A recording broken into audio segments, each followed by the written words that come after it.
apologies for that.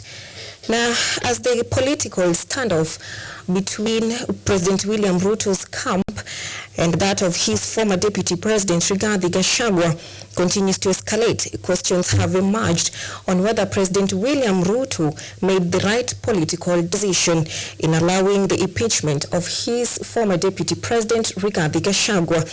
And in our today's edition of the Political Chessboard, we explore President William Ruto's gamble in replacing Rigathi Gachagua with Kindiki, now his Deputy President, with our very own Blue Smile Hassan.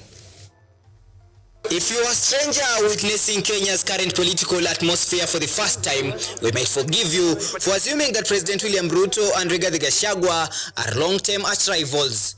Watching the political rivalry today, it may be hard to believe that just 9 months ago, they were president and deputy president. Many political observers now consider President Ruto's decision to oust Gachagua on October 17, 2024 as a major political miscalculation, one that continues to haunt his administration. Amekosea hii jamii yetu heshima. In this edition of the Political Chessboard, we examine President Ruto's decision to remove Gachagua and replace him with Professor Kindiki, the fallout, the perceived benefits, and the looming political uncertainties. Look at this narrative of shareholding in government. It contradicted Ruto's unity narrative because he campaigned on the idea of Asla nation beyond tribe.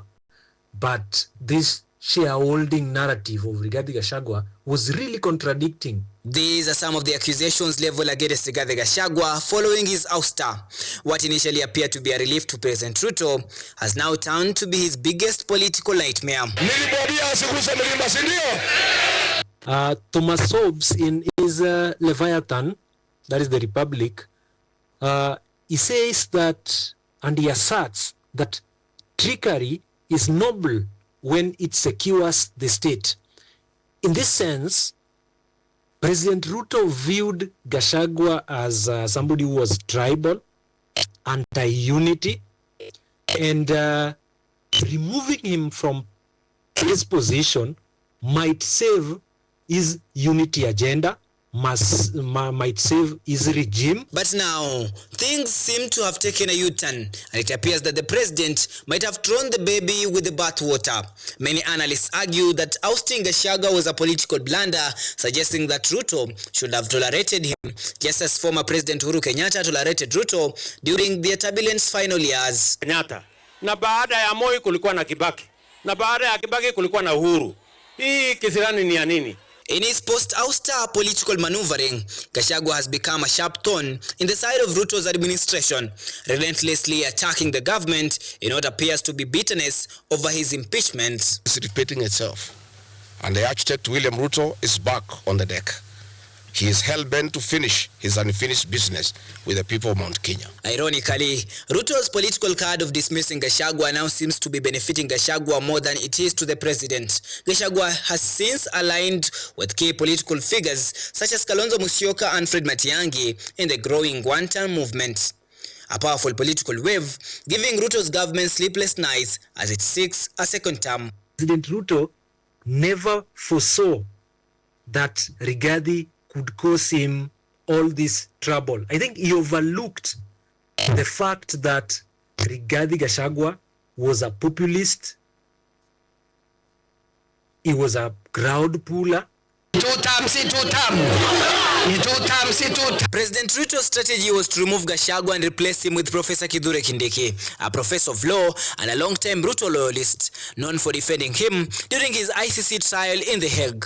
At the time of Gachagua's removal, Kindiki was serving as Interior Cabinet Secretary. For many, Kindiki was seen as a perfect replacement, shedding Gachagua's tribal-oriented politics and bringing a national outlook.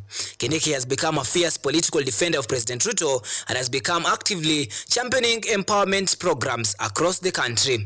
Hiyo ndio tunasema 10 bila barabara hazitoshi, umeme hautoshi.